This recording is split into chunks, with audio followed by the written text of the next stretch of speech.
Hello दोस्तों, मेरा नाम संजय कुमार।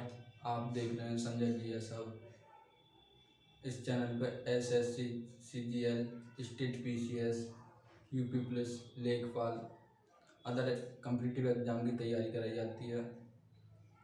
इस चैनल को सब्सक्राइब करें, वीडियो को लाइक एंड शेयर करें। ये हिस्ट्री का दूसरा भाग है, ऐतिहासिक विषय। अब देखते हैं ऐतिहासिक विषय भाग 2।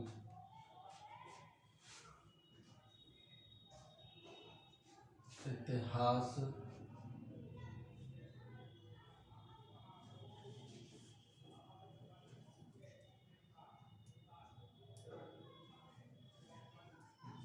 इतिहास एक विषय।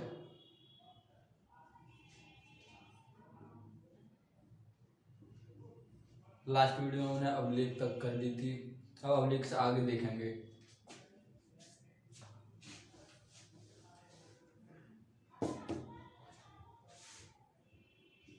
स्मारक एवं भवन।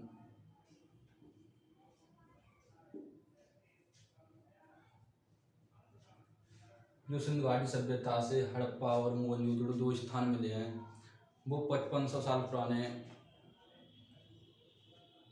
वहाँ पर 5500 साल पुराने स्मारक एवं भवन मिले हैं। सिंधु घाटी सभ्यता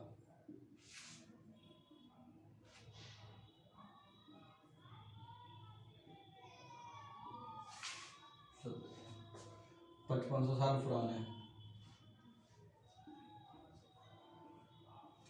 और नवीन शोध के अनुसार, नवीन शोध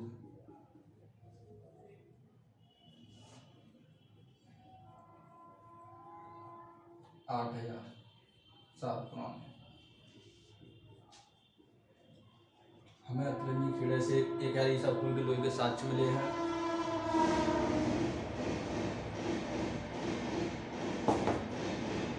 अतरंगी खेड़ा,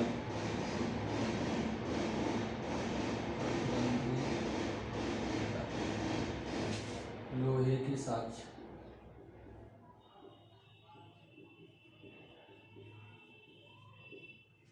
एक 1000 ईसा पूर्व। हमें 1000 ईसा पूर्व लोहे के साक्ष्य मिले अतरंगी खेड़ा से। हम मंदिर देखेंगे, कौन कौन शैली में कौन कहाँ मंदिर बनाए गए थे प्राचीन काल में।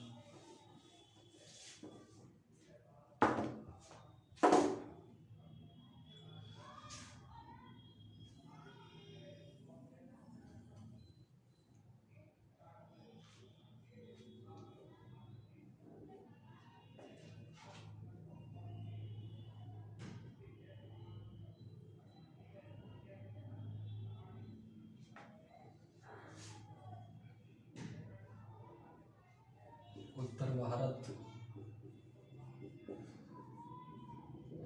मध्य भारत और ये हो गया दक्षिण भारत।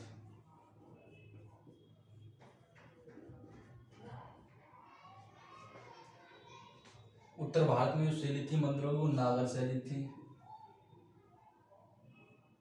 नागर शैली। जो मध्य भारत में शैली थी वो बेसर शैली थी। बेसर शैली। और जो दक्षिण भारत में शैली थी वो थी द्रविड़ शैली। द्रविड़ शैली। यहाँ का प्रसिद्ध नागर शैली का प्रसिद्ध मंदिर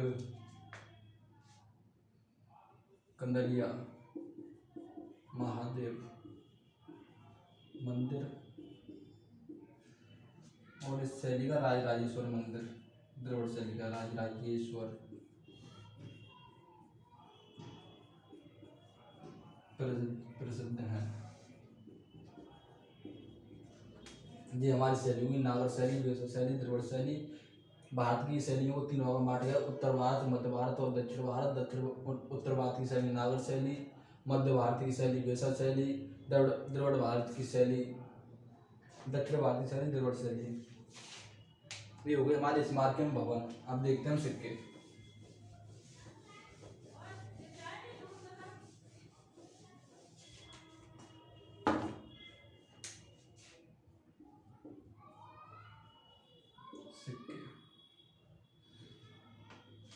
सिक्के से हमें 206 ईसा पूर्व से 300 ईस्वी तक का इतिहास का पता चलता है। तो आप देखते हैं सिक्के 206 ईसा पूर्व से 300 ईस्वी तक का इतिहास हमें सिक्कों से पता चलता है। कुछ सिक्कों पर तिथि खुदी हुई है,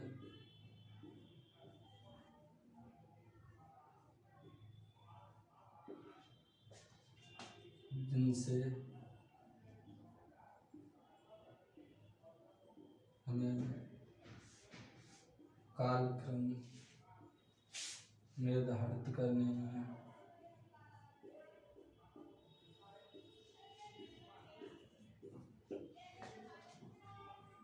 सहायता मिलती है।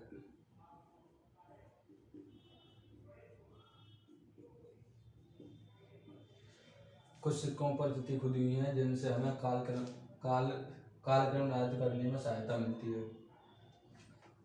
सबसे पहले तिथि खुदवाने वाले शासक यवन थे। तिथि लिखवाने वाले शासक यवन।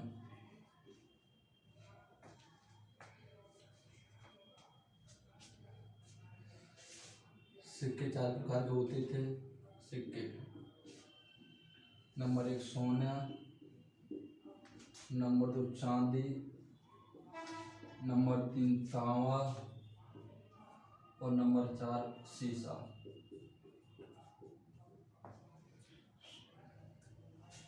चार तरह के सिक्के होते थे। सोने के सिक्के गुप्त शासक, वह शीशे के सिक्के सातवाहन,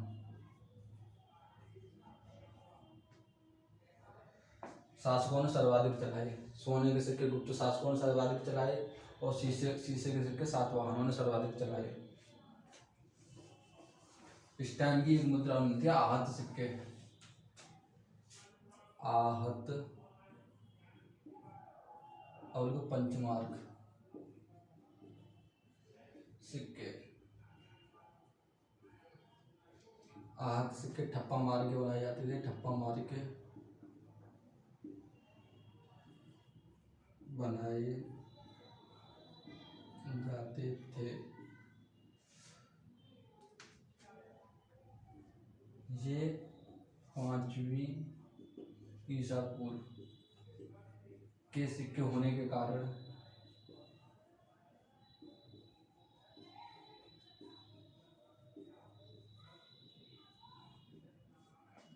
पंचमार्क सिक्के कहलाए।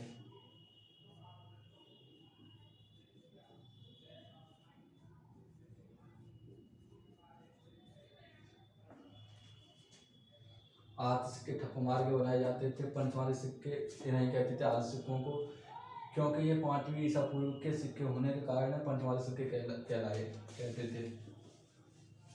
अब देखते हैं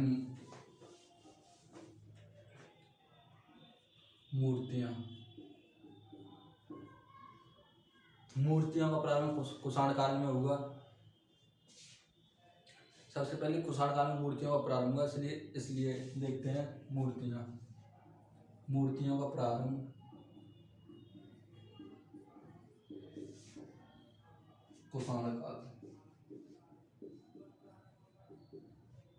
और कुषाण कालीन मूर्तियों पर विदेशी प्रभाव था। कुषाण कालीन मूर्तियों पर विदेशी प्रभाव।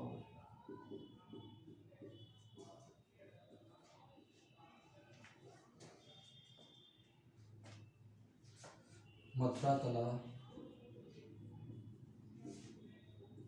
पूर्णतः स्वदेशी थी। जो मथुरा कला थी वो पूर्णतः स्वदेशी थी और जो कुषाण कला थी, जो कुषाणकालीन कला थी, उसमें विदेशी प्रभाव था। ये हो गई हमारी मूर्तियां। आप देखते हैं चित्रकला।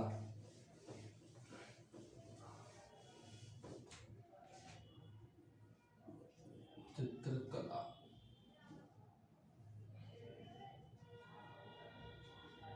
चित्रकला में अजंता की गुफा की चित्रकला है।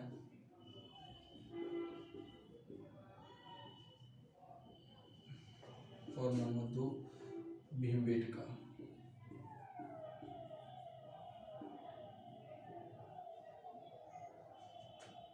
की चित्रकला है।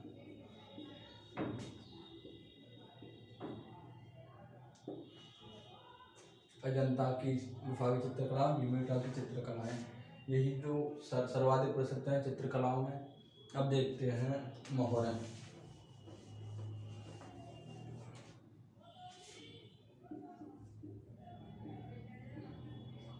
मोहरों से भी हमें इतिहास के बारे में जानकारी मिलती है। व्यापारिक, आर्थिक और सामाजिक।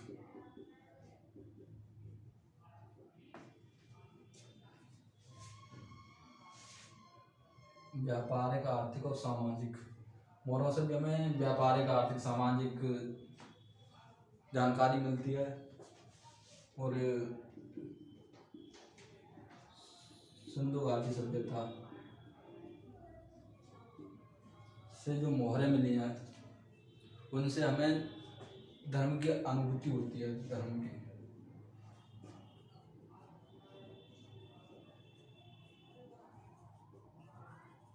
होती है। मोहरे हो गई, चित्रकला हो गई, हमारा स्मारक भवन हो गए, अभिलेख हो गए, सिक्के हो गए।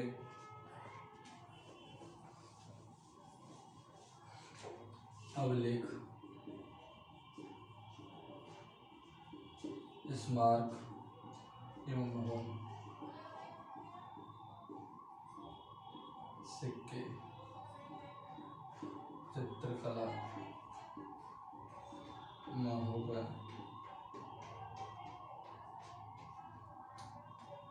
अभिलेख, स्मारक, चित्रकला, मोहरें। अब देखते हैं भारतीय साहित्य। साहित्यिक स्रोत। साहित्यिक स्रोत।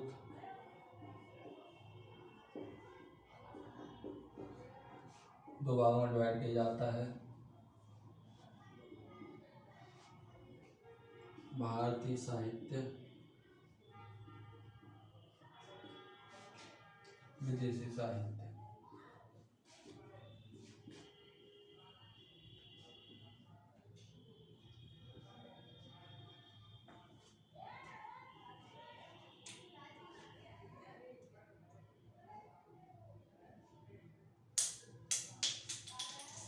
भारतीय साहित्य और विदेशी साहित्य। अब सबसे पहले देखते हैं भारतीय साहित्य।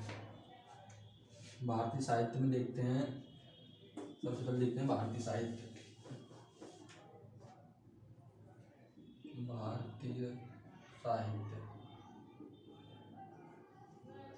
नंबर 1 वेद। 4 होते हैं हमारे जो वेद हैं, वो 4 हैं। ऋग्वेद, यजुर्वेद, सामवेद और अर्थवेद। और सबसे पहले देखेंगे हम ऋग्वेद। ऋग्वेद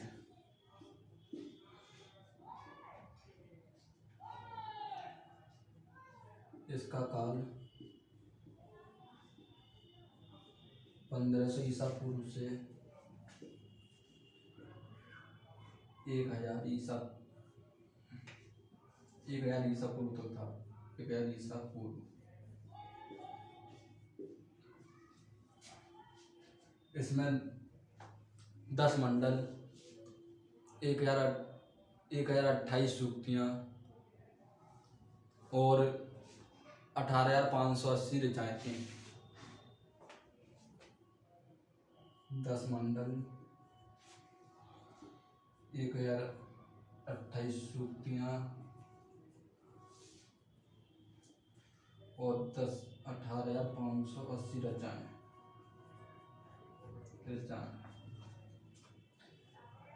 इसके पढ़ने वाले पुरोहित को होत्र बोलते हैं।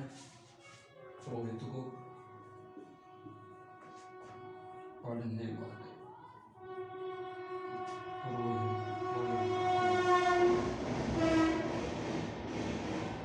होत्र बोलते हैं।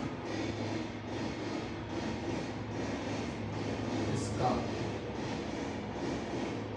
प्रथम एवं अंतिम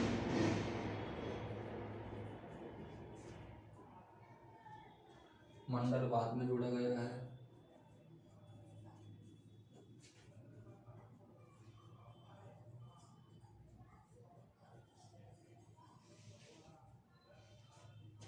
ऋग्वेद का काल 15 से 1 ईसा पूर्व।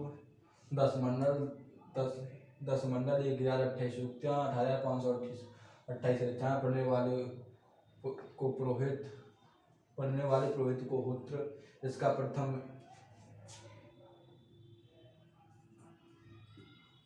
एवं अंतिम मंडल बाद में जोड़ा गया है।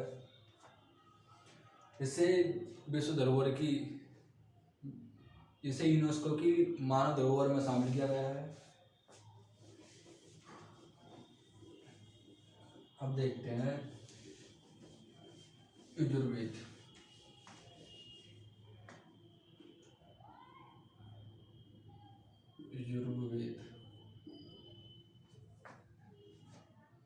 इसमें यज्ञ के नियम एवं विधानों को बताया गया है, इसलिए इसे कर्मकांडी वेद भी कहते हैं। इसमें यज्ञ के नियम एवं विधान के बारे में बताया गया।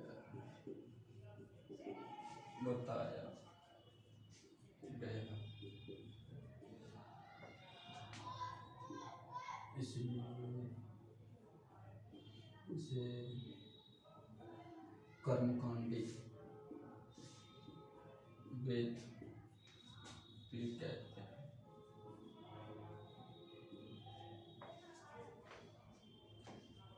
ये गद्य और पद्य दोनों में है। गद्य और पद्य दोनों में है।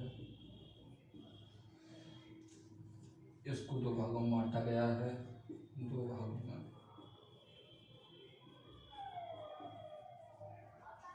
बांटा गया है। कृष्ण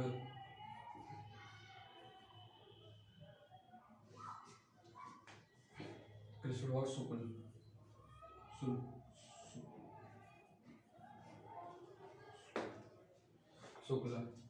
उसको 2 भागों में बांटा गया है। इसके पढ़ने वाले को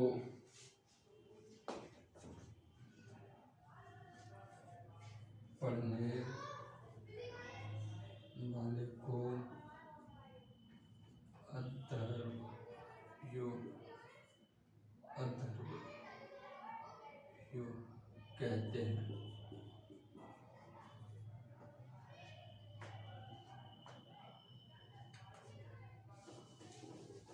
इसके 2 ब्रह्मग्रंथ। अब अगला देखते हैं सामवेद।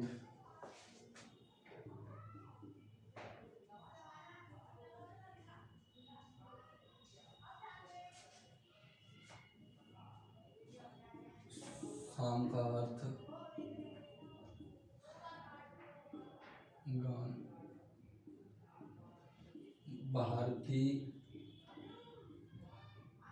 भारतीय संगीत का जनक। 7 स्वर, जो 7 स्वर है हमारे यहाँ के सा रे ग म प ध न, वो उसी वेद से लिए गए हैं।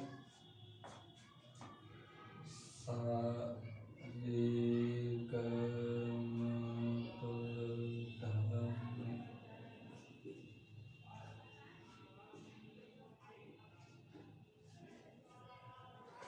इसके पढ़ने वाले को तो आता है। इसके पढ़ने वाले को उद्गाता कहते हैं।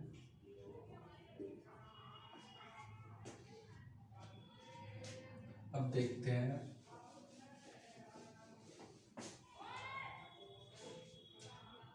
देखते हैं अथर्ववेद। अथर्ववेद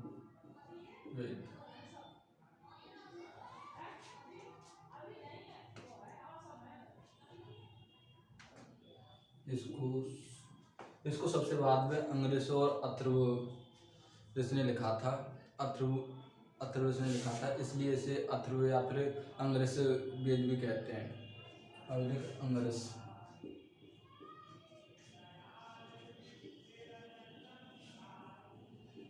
अथर्ववेद को अंगिरस वेद भी कहते हैं, क्योंकि इसे अथर्व और अंगिरस ऋषि ने लिखा था सबसे लास्ट में।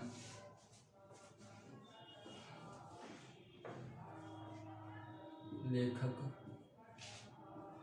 या लिखने वाले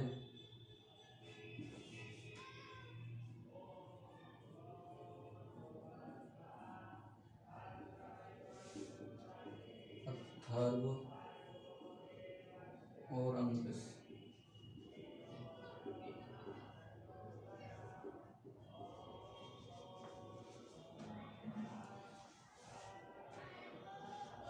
अथर्व और अंगिरस,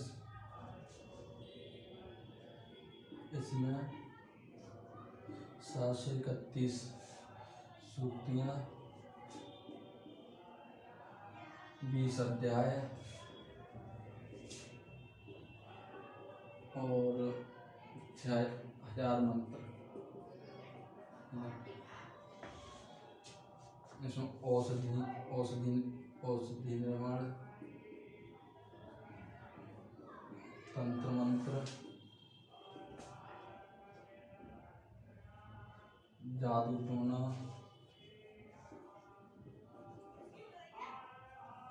आदि के बारे में जानकारी है।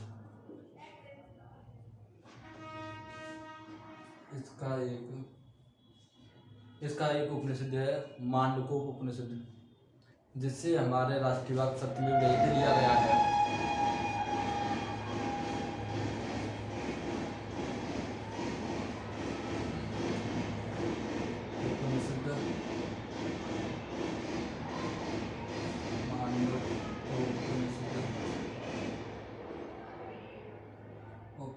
और एक और प्रश्न उपनिषद।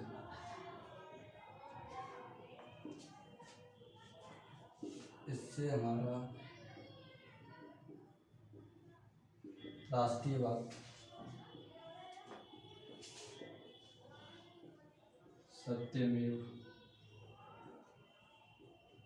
जयते।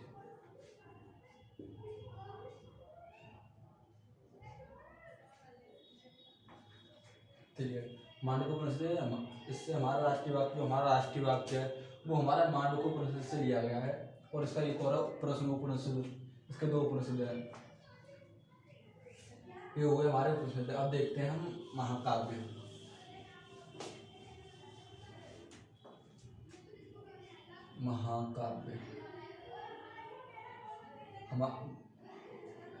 महाकाव्य हमारे 2 हैं, महाभारत, रामायण और महाभारत।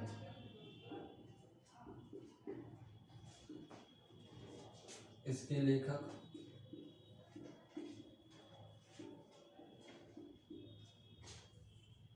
वाल्मीकि और इसके लेखक वेदव्यास।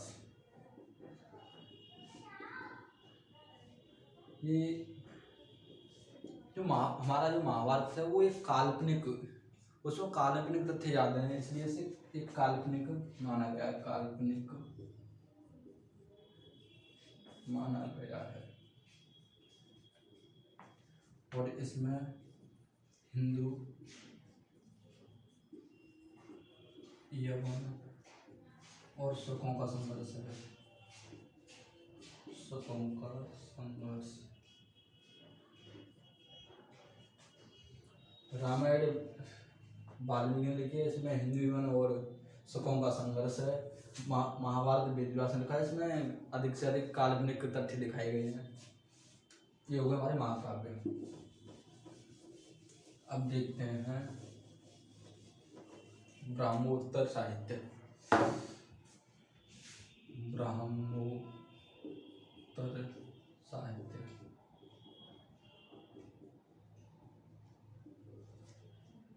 ब्राह्मोत्तर साहित्य में जैन साहित्य और बौद्ध साहित्य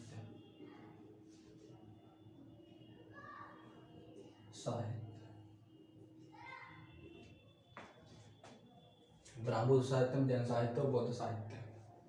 बौद्ध साहित्य में त्रिपिटक,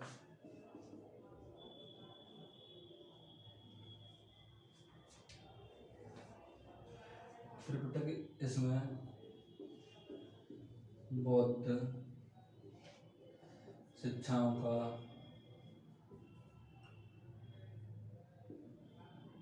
संकलन है। नागसेन द्वारा लिखित नागसेन द्वारा लिखित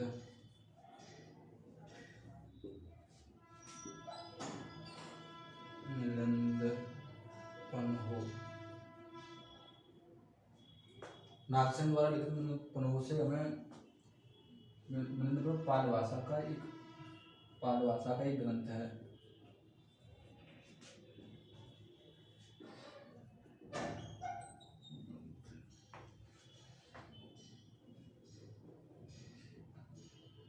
पाली भाषा की एक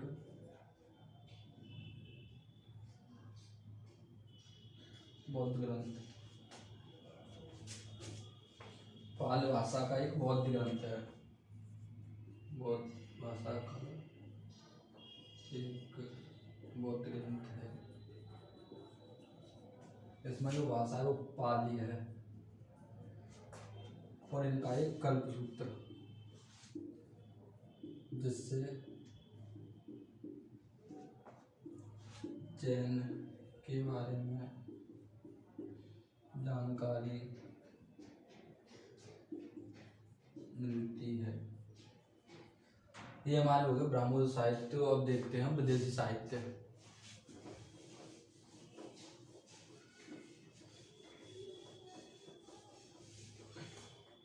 पहले देखेंगे हम यूनानी और रोम के लेखक विदेशी साहित्य में। विदेशी साहित्य यूनान एवं रोम के लेखक।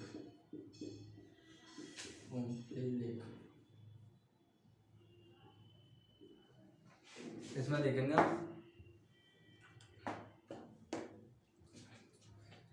देखेंगे यूनानी और रोम के लेखक।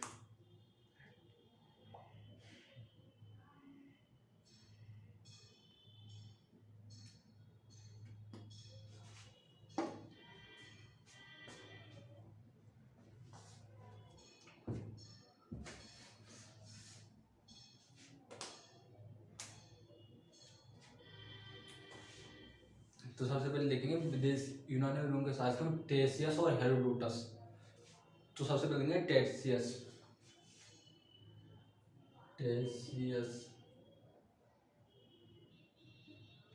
ईरान का राजवैद्य।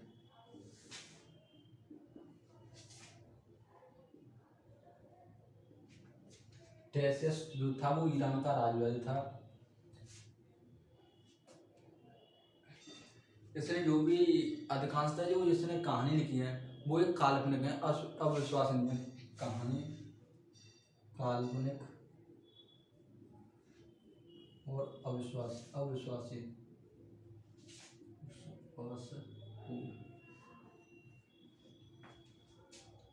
टेसियस ईरान का राजवैद्य, काल्पनिक और अविश्वसनीय कहानी। अब देखते हैं हेरोडोटस।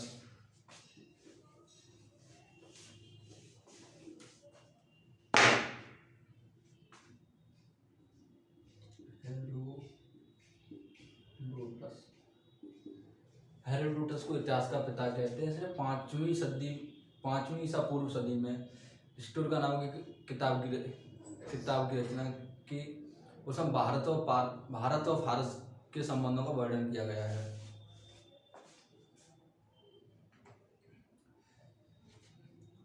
इतिहास का पिता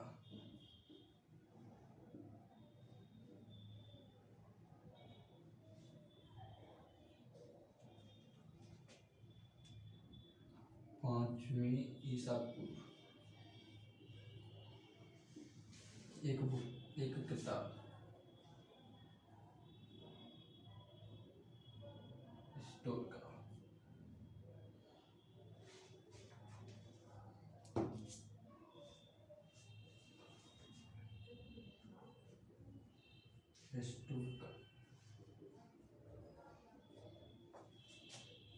फारस भारत संबंध।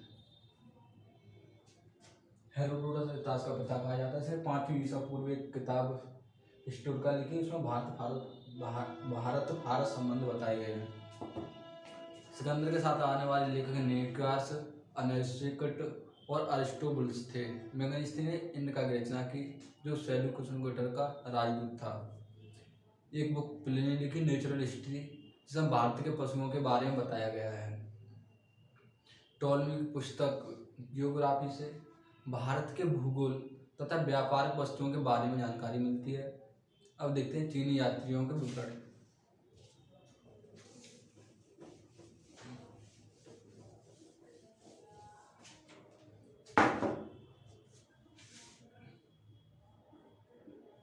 चीनी यात्रियों के विवरण। नंबर 1, फाहियान।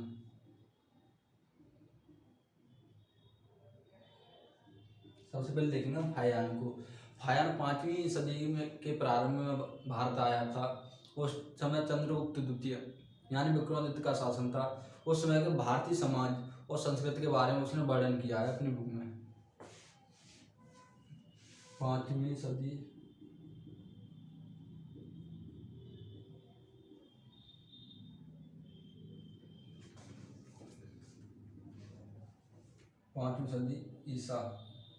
ईस्वी में भारत आया। तब शासक चंद्रगुप्त द्वितीय विक्रमादित्य थे। चंद्रगुप्त द्वितीय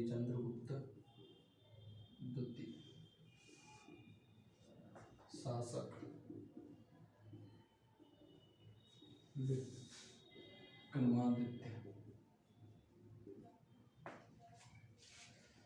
विक्रमादित्य थे। उसने उसमें भारतीय समाज एवं संस्कृति एवं आर्थिक दशा पर प्रकाश डाला है। भारतीय समाज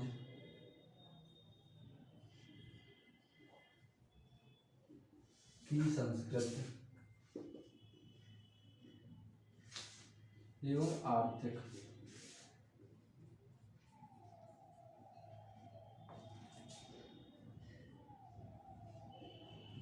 दशा पर प्रकाश डाला। चीनी यात्रियों के विवरण। फाहियान आया 5वीं ईस्वी पूर्व में भारत आया। वो शासक चंद्रगुप्त द्वितीय विक्रमादित्य भारतीय समाज की संस्कृति एवं आर्थिक दशा पर प्रकाश डाला। अब देखते हैं फेनसन को।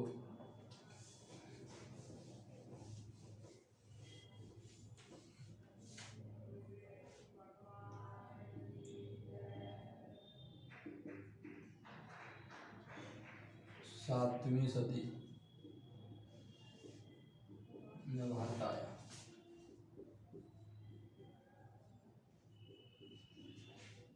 यह 7वीं सदी में भारत आया। इसने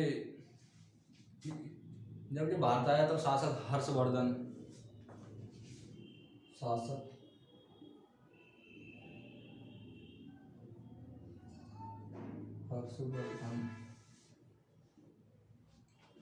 जब ये भारत आया तब शासक हर्षवर्धन था। और इसने एक पुस्तक सी यू की पुस्तक है, इसकी पुस्तक सी यू।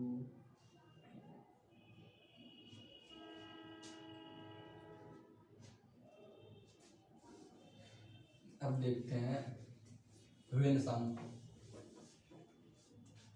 ह्वेनसांग हो गया, हायान हो गया। अब देखते हैं इत्संग को। इत्संग 7वीं सदी में भारत आया।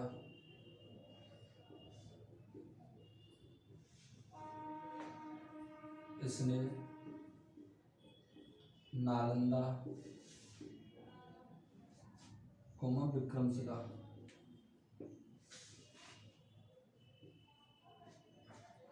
विश्वविद्यालय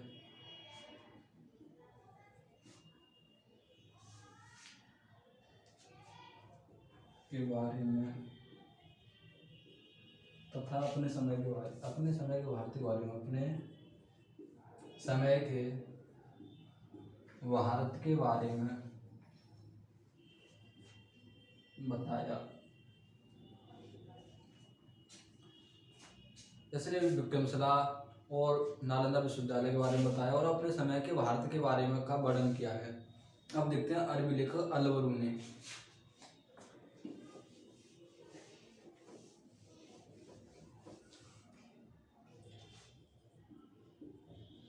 अरबी लेखक अल-बरूनी। अरबी लेखक अल-बरूनी यह 11वीं सदी में भारत आया था महमूद गजनवी के साथ। इसने अरबी में 2 पुस्तकें लिखी, तहकीक-ए-हिंद और किताबुल हिंद। तो अब देखते हैं इस 11वीं सदी में भारत आया, 11वीं सदी महमूद गजनवी के साथ। महमूद गजनवी के साथ 2 बुक लिखी, 2 किताब लिखी।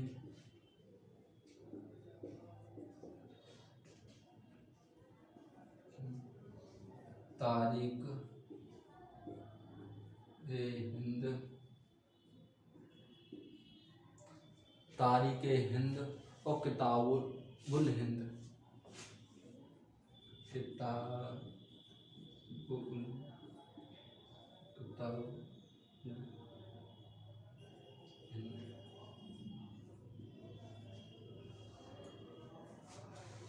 किताबुल हिंद को भारत की खोज भी कहते हैं। भारत की।